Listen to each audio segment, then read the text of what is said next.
super flexible. You know, if I've got time to experiment, I experiment. If not, I just crack straight on work. It's I can take anything between like 2 hours and 2 months on my piece. So, like, I kept a couple of weeks for this show just because I knew it's an opportunity to play. It's a, you know, it's a good chance to play around and experiment and do something crazy. So that's why I'm really taking my time on this one.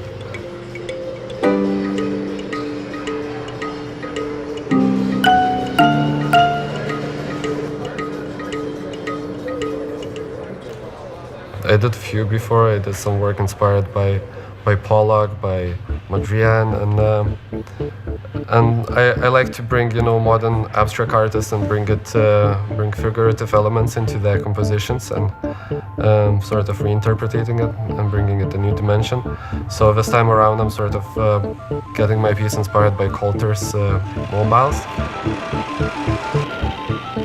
Just because I'm sort of, it's been a long time ambition to. I always liked kinetic art. I never really have time and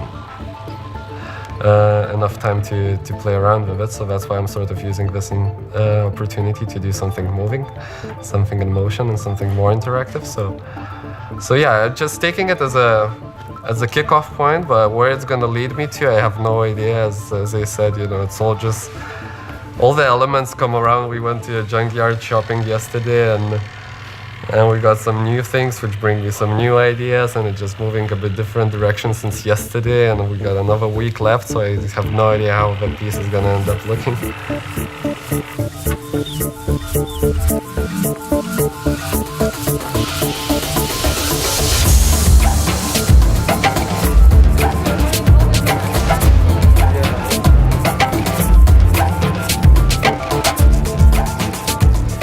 My corner has been designed as a public bench, really, you know, where people can sit and look over this market space, as we call it. So I sort of use that opportunity to bring people into my artwork. So what I'm doing is building 3D installation together with a wall piece, which I expect the audience to be part of the piece as well. So I'm building a composition around the fact that there's going to be people inside of the installation. Hopefully they're not going to be too shy to go inside and actually sit in there, but we'll see how it's going to turn out.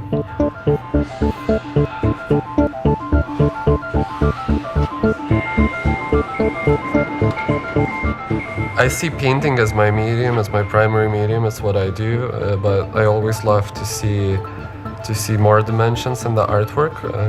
Sort of like I like painting as a medium. I don't like blank objects like a canvas for me to work on.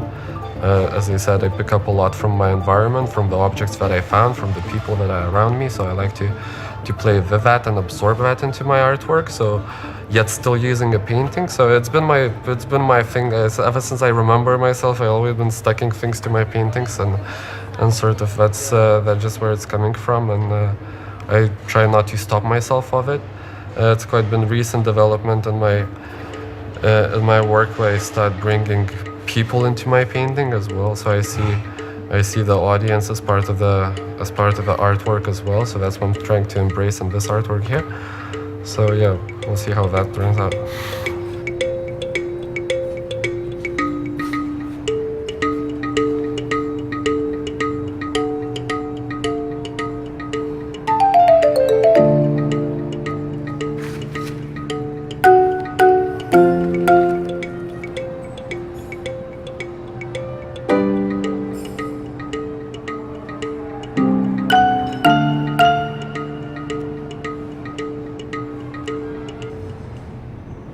If it's in a gallery, is that still a street art? I'm like, that's not exactly a gallery. We actually built a whole street here.